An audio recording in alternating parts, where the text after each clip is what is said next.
Well, good morning or good afternoon or good evening, depending on when and where you're watching this.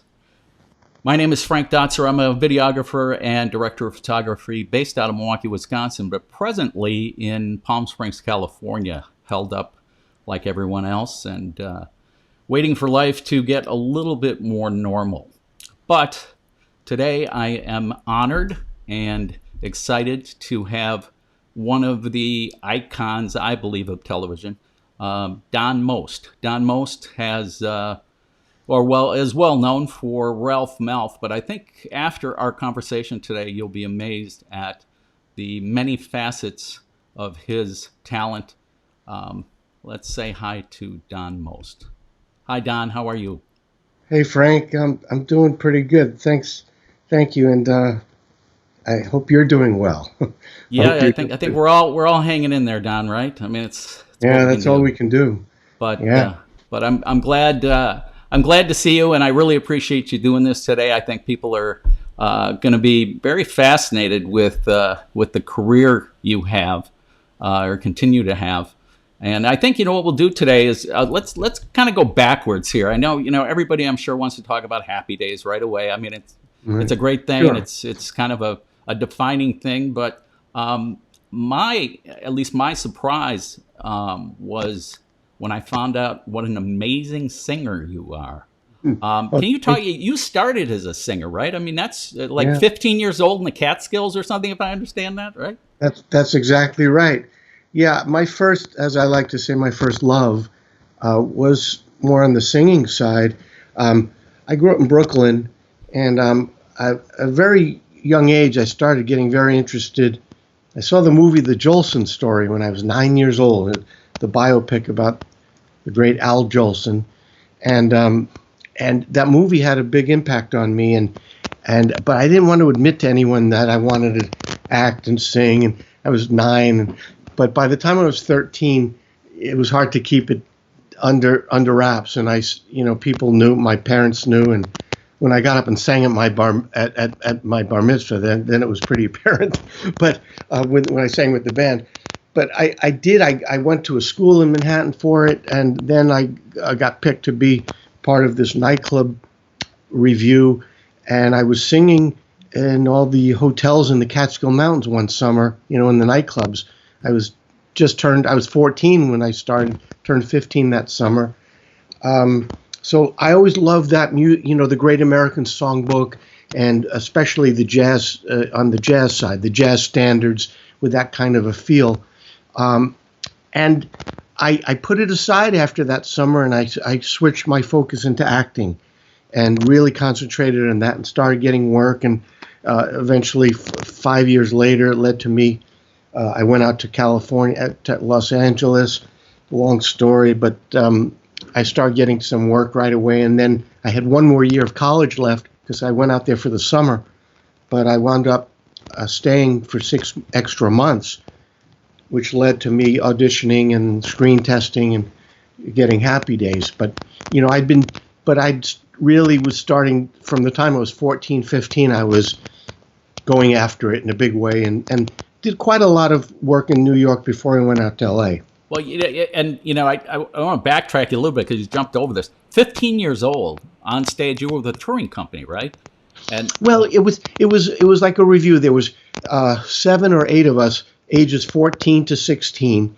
It was put together by the man who ran the school for for the studio. It was for singing and dancing and acting. Mhm. He would handpick people from the school and created like an act, and we get them booked in the nightclubs. So it was touring in terms of the Catskill Mountains. The Catskill Mountains was a resort area upstate, made famous in movies like Dirty Dancing, Sure, took place yeah. in the Catskills, and there was another film, Diane Lane and Viggo Mortensen, that took place in the Catskills in that era, in the late 60s, when I was there. So they must have had easily 25 different hotels up there that all had nightclubs. And so, yeah, I spent the summer performing in all of those different venues. Yeah, that's pretty amazing. I mean, starting back then, and And then, if I understand correct too, I think wasn't when you went to LA and you did your auditions. What wasn't Happy Days like your third audition that you'd ever done, or?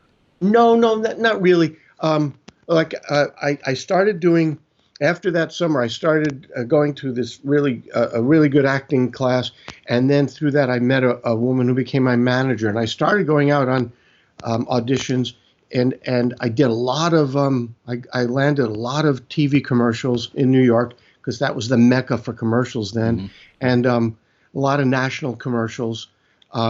And then some TV. They weren't shooting a lot of TV back then in New York, but I got on a few things. So I did like over 40 commercials in the 4-year span.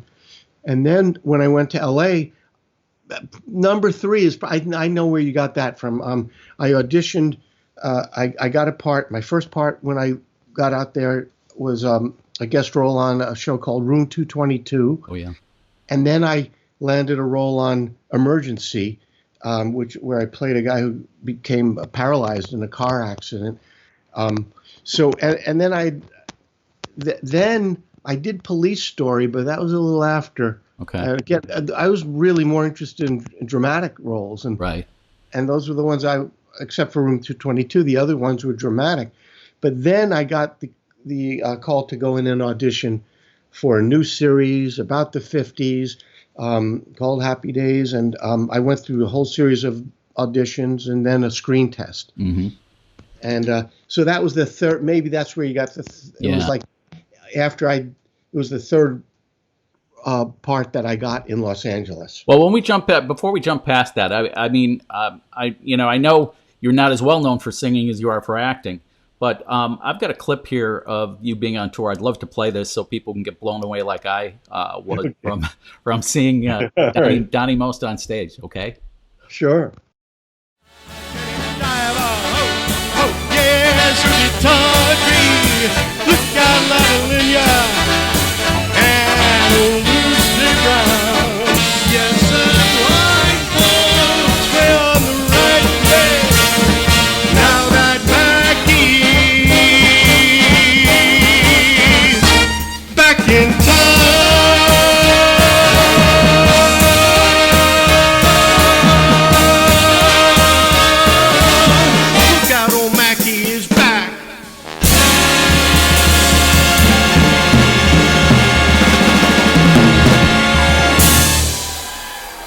Thank you. That's a great set of pipes you got, Don. Oh, thanks. I love that music. It's so in my blood. That was obviously Mac the Knife. I loved all the great, singers of that genre, Sinatra and Dino and some of the great jazz singers like Joe Williams and Ella Fitzgerald and all. I loved all Tony Bennett. But Bobby Darin, for some reason, he was my man. Well, I know what the reason was. He was an amazing talent, and he had a big influence on me. A lot of people he was underrated.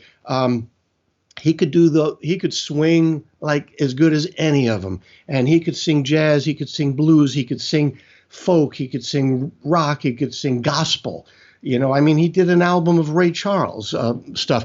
He could do anything. I saw him at the Copacabana when I was 18 years old. Lucky you. And he was fantastic. An amazing performer. So I loved them all, but Darin has a special place in my heart. So I usually end my shows with Mac. Yeah, I love that, man. That is a great song, and you really perform it well. It's a great arrangement. You and I have a couple things in common. One of them is our love of Bobby Darin, because I do that. I also understand when you graduated from high school, you were thinking of going into engineering. Is that right? Well, that was the backup plan. My parents didn't want me to just after high school pursue, even though I was doing, I was lucky and I got some work right away in terms of the commercials that was coming in, and but they wanted me to go to college still and have something solid in case they knew how precarious a career in show business, I guess, could be. So I entered as an engineering major at Lehigh University in Pennsylvania. And that was the backup plan. But I knew in my head, I wanted to really I wanted to do the acting and singing, and that was I was laser focused on that. Yeah, and I think it's one of those things. I even when I was in college or went to college, I had originally wanted to go into engineering, and I think maybe you kind of Oh, found the same thing. I went in that route, and then I took an elective in film and television, and I fell in love with that. And I think it's kind of weird. I think when I went into engineering, and I don't know if you felt the same way. I think the engineering wasn't because I loved math and science as much as I thought I'll be creating something. oh, And maybe that's where that comes from. That all of a sudden you look at engineering and you think you're creating something, but see what I found out later on was I was going to be sitting there with a slide rule doing all the stuff at the desk, and I wasn't going to be creating anything. I was going to be handing it over to other people. But well, or you just realized your creative juices were in a little different arena. that's true. That is very true. Yeah. Hey, so film roles and TV roles. I mean, you've done a ton of TV now. I mean, guest pieces and things like that. But I was able to find Man's Best Friend, I think. And when was that released, Don? That came out just a few months ago on Amazon Prime. Okay. Shot it about a little more than a year ago in Michigan, in central Michigan, and it's a really powerful story. It's about a wounded vet. He's a Marine, and there's an explosion. His dog, his partner, gets killed, and he's kind of messed up from it, and he's trying to adapt and assimilate back into regular life back at home in Michigan. And something happens, which I don't want to say. I don't want to give away too much of the plot, but he's like arrested, and he's going on trial, and I played a defense attorney that winds up being his attorney, and it's a really strong film and gave me a chance. I love playing a wide variety of roles and not just one character like, say, Ralph on Happy Days. So this was a really nice opportunity, a great production company out of Michigan. Excellent. Called Collective Development Incorporated. Well, I have a clip, Don, and again, flipping the coin here because I think I've already shocked people with your pipes and your performance there. But everybody knows you kind of as the wisecracking guy, Ralph Malph. But let me show a clip of Don doing a little drama here, which I think will be amazing also. Much like our client has risked and been awarded for his service to all of you, you, ladies and gentlemen, now serve him and us. I promise you will hear quite a different story. You'll discover that while arson might have been involved, our client surely did not participate in any way. He lost family. He actually lost family in that fire. Family that he loved as near and dear as you all loved your family. I plan to give you a vastly different story than the prosecution might wish you to believe. Pretty amazing stuff there, Don. It's Thank you. Again, I think, I don't want to say typecast. People get typecast and things, but you started out wanting to do drama, ended up, getting a great break and a great part as Ralph Malph. But boy, you definitely got the chops to do drama. That's for sure, and that's a great scene. I like that scene a lot. Oh, thanks, Frank. Yeah, it was really well written script by DJ Perry, who played the wounded vet. That I don't know if in the clip you got to see him, but. Great writer, and I actually did another movie with them, the same company, called Lost Heart, which will come out in the fall, and we shot that in northwestern Michigan. It was a beautiful place to shoot. So another great script, and I play a pastor, small town pastor in that, and it's very different. Again, I'm really grateful that I'm getting a chance to play a wider variety of roles now. It was a little tough. I have to be honest. After Happy Days, it was tough getting away from that. And I wasn't really like that character, so it made it even more frustrating for me. But I was very lucky to have that show.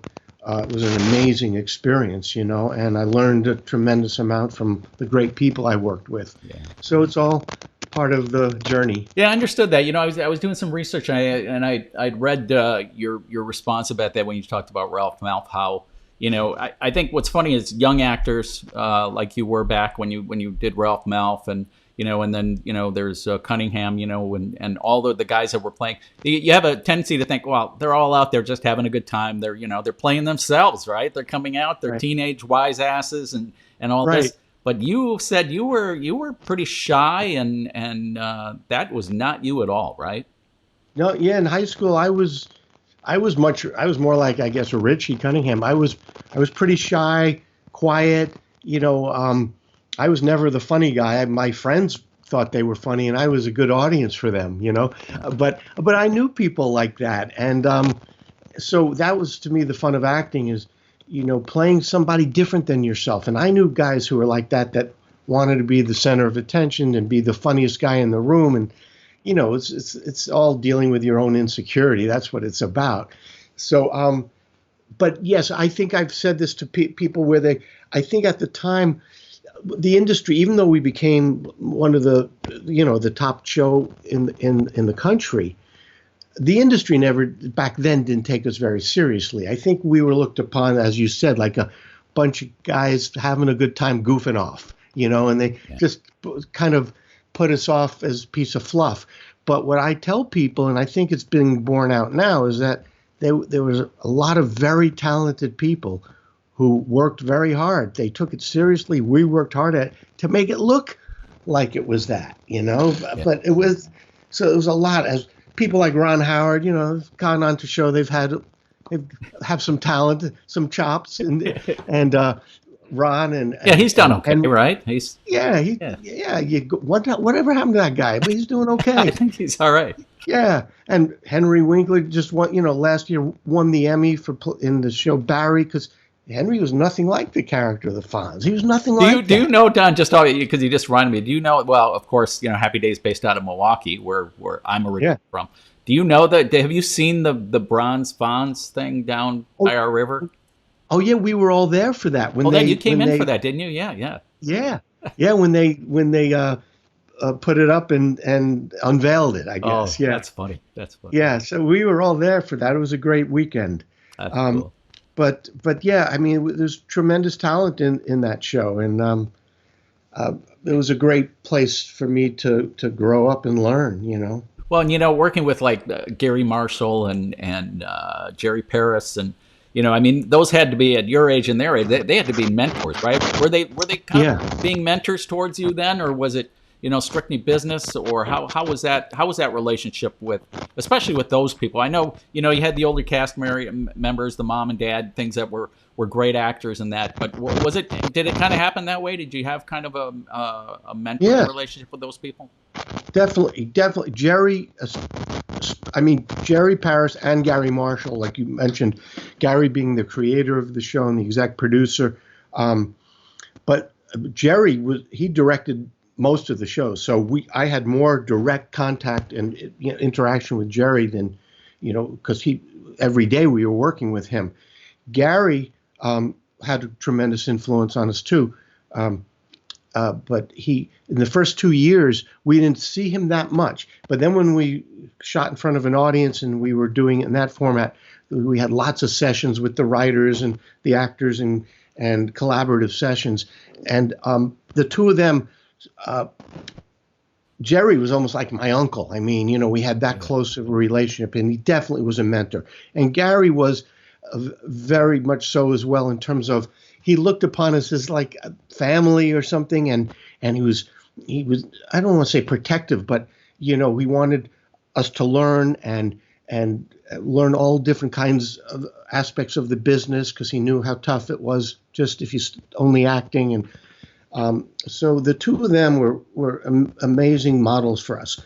And Ron Howard, he'd been in the business since he was three and a half. Done the whole Opie thing, and wow. Yeah, so he was a great role model, because by the time he was 20, he had a whole career, and he was so grounded and had such a great work ethic that set a tone. And Don, how did you handle the fame? I mean, you were like so well known in there. I know we're going down happy days here, but just all the tangents that fly off of fame and what happens. But Right. how old were you when you were doing that, and how did you handle that? I mean, I always find that fascinating that there's certain people that go off the rails.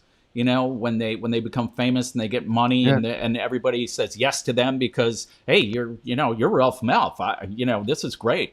And Yeah. you don't know if they're friends for you because they like you or because you're famous. And so, how did you handle that? How was your transition into fame and fortune? My friend? I often would say like it was all of a sudden being thrust into the twilight zone. I mean, your life is all of a sudden totally flipped into some other parallel universe, and when you go to acting class, they never taught you how to deal. There wasn't a class on this is in case you have that kind of stardom or whatever you want So to call few it. of you do. That's why, right? Yeah. So, there was no training for that. It's sort of by the seat of your pants. You really need go to a course in abnormal psychology to deal with it because it is abnormal. Yeah. Yeah. And, a lot of people go, well, isn't that cool? Wasn't it fun? Yeah. And I have to admit, probably at the beginning, I thought, wow, how cool is this? With people recognizing you and all that.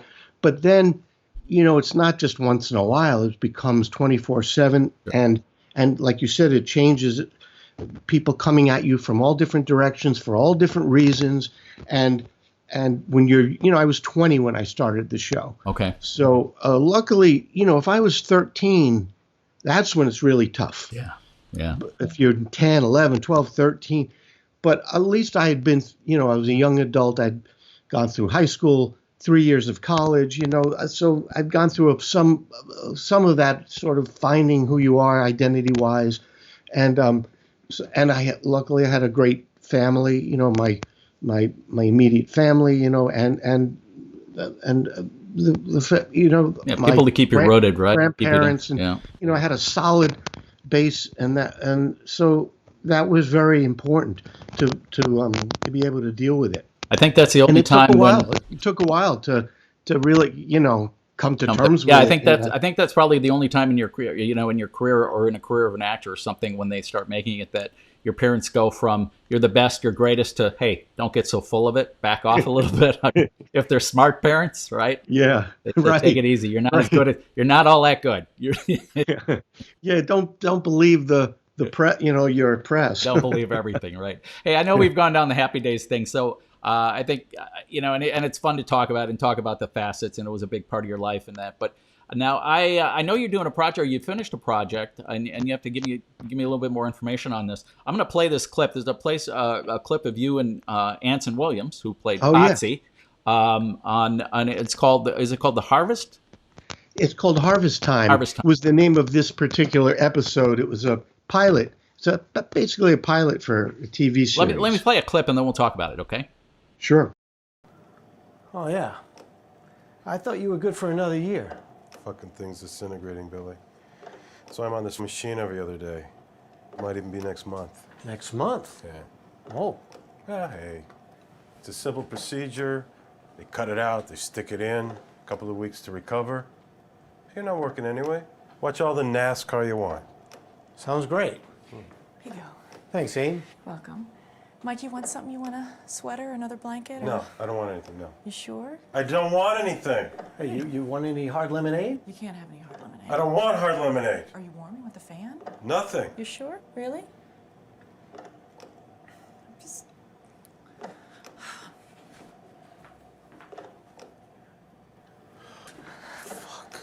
She's sweet. Yeah, she drives me nuts. I love the hard. You want some hard lemonade? Ever about some hard lemonade? I'd be ready to whack you one too. It was a great script by Fred Stroppel. A producer by the name of David Levin came to Anson and I. We did this a little while ago, and he said, I have an idea to do a series where you take two iconic actors who are very well known for playing against each other, playing together on a show, but you take them because they have great chemistry, they work really well together, and people want to see you again together, but you put them in something completely different and something they wouldn't expect, and especially if the material is great. And he had great material, this New York playwright, Fred Strappel, who had written all these one-act plays, and we were going to use a lot of those as source material. And Ants and I read them, and it was so hard to pick one. They were so good, all of them. But we picked this one, and the idea would be each week there would be a different duo, and it could be from, whether it be Cheers or whether it be from Friends, or, and you put them in something where it challenges them and it's material that they would love to do. So we shot this, and then we pulled it back because there was interest in it, but they wanted to go in a certain direction, and we weren't comfortable. So the producer, we just held it back, and he said a few weeks ago, or about a month ago, I think, why don't we put it out there now? It's a great time with people at home looking for stuff to watch. So it was released April 1st, and it's on YouTube. People could just look up Harvest Time and put one of our names in with it in the search on YouTube, and you could see it. It's about 30 minutes of us going at it. Yeah, I really enjoyed it. I watched it, and it's funny. You don't realize where the title comes from until you're into it a little bit, and yeah, it was pretty interesting. Yeah, and I thought you guys were both great, and it was fun to see you guys together. And like I said, in a different. Definitely another side of the coin here we're seeing of Don Most, right? I mean, these are... this is no Ralph Malph. This was not Ralph and Potsy by any means. No. People should be warned. TV, it's PG-14. There's some language in there. A little bit of language. But hey, and let's talk about you and Robert Wuhl are doing it almost looks like you and I could be doing this, I guess. Exactly. Right? Exactly. So let me play a clip for that, and let's talk about that, okay? All right, sure. I've got you sent me a lot of clips today, so I have to see if I can. I know. I sent you a lot of stuff. Because I'm starting to get a little stir crazy. Stuck here with Judy and the kids. I love them, but they're driving me up the wall. You see, that's what you get for having a family. Me? I hang around all day. Nobody bothers me. Nobody bothers me. It's great. Just me taking care of business. What business? Personal business. Oh, you keep rubbing your nose. Yeah, it's itchy. Allergies. How can you have allergies when you're indoors? What can I tell you? We're living in strange times. Yeah. Wolf cracks me up. He's funny. He is funny. Well, Robert and I did a play together a couple of years ago. We did the great Neil Simon play, The Sunshine Boys. Mm-hmm.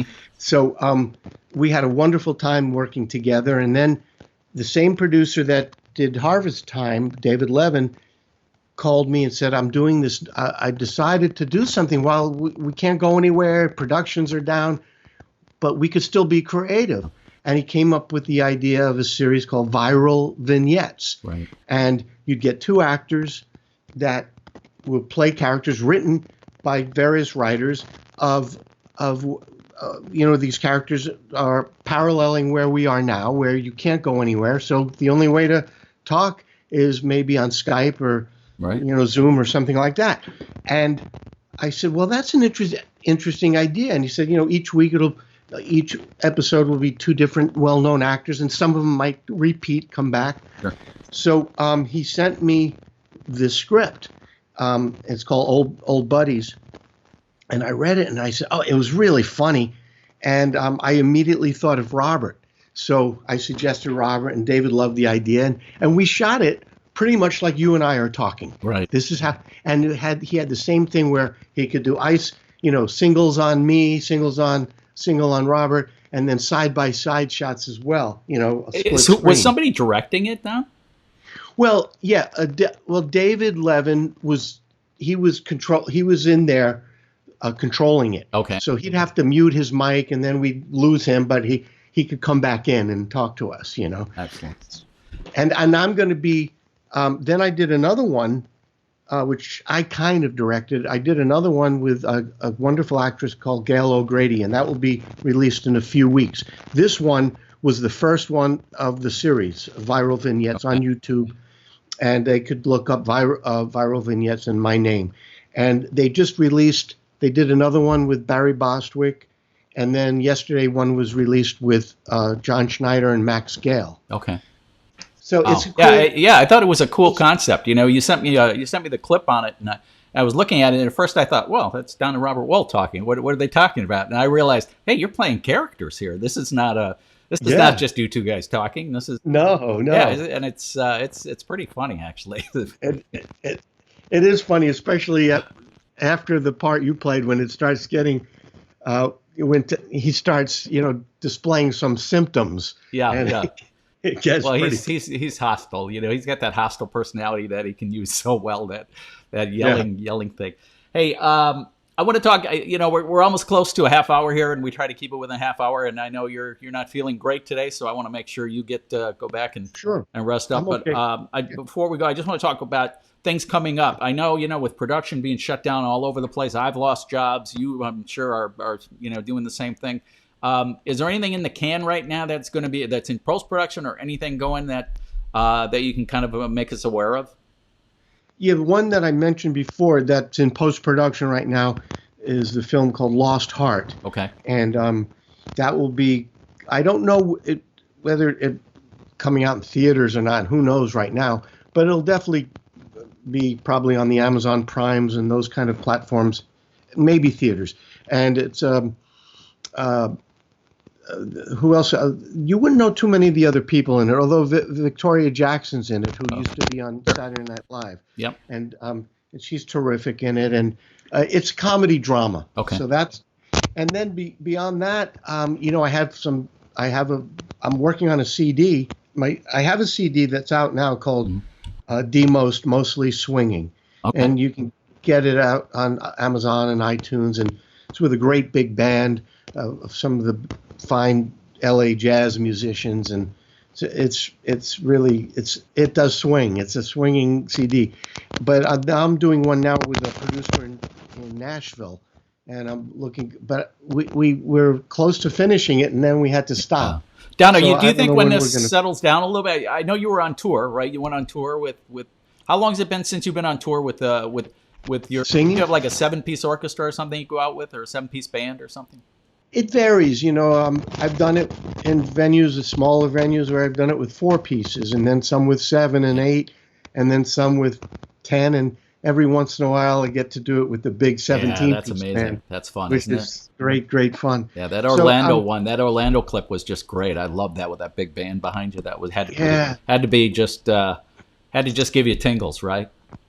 Yeah, I get high as a kite Oh, I bet. when I hear those musicians playing those great arrangements and the great songs. I just get on a wave with Sure. that and just take it. And yeah, that was a great venue, the Orlando Jazz Orchestra. And then you'd appreciate it. We had like 4 cameras. One was on a sort of on a jib, and Yep. and then we had I edited all the footage. Oh, cool. And that was fun. Yeah, that that's was fun. great. That's cool. Now we've had a really good time with you. I really appreciate you taking the time. I hope you feel a little better. Oh, thanks. And he doesn't have the coronavirus. That's not what we're saying, folks. He No. had a shot, and Yeah, I had a he just I just had a shot of vaccine for normal stuff, and now I'm like a little wacky. feeling it a But I'm little bit. okay. I'm all right. Great. Well, thank But- you so much, and thanks for taking the time. And I look forward to seeing what's in the future for you. And thank you so hopefully one much. of these days we'll meet in person, and I'll get to see you on the road somewhere. I do want to mention there is a club here in Palm Springs. A good friend of mine by the name of Michael Holmes runs, called the Purple Room, and I don't know if you've ever heard of it or know about it. I have heard of it. Well, you should mention to Michael that I have.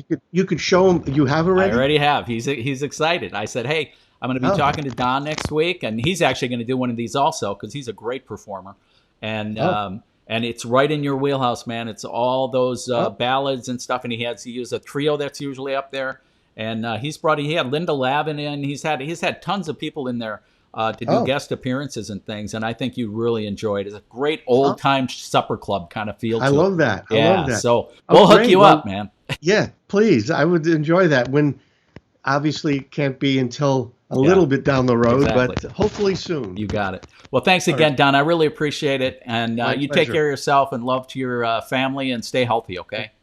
You as well. Thanks. Thanks, Don. Great to meet you and talk. You too. Okay.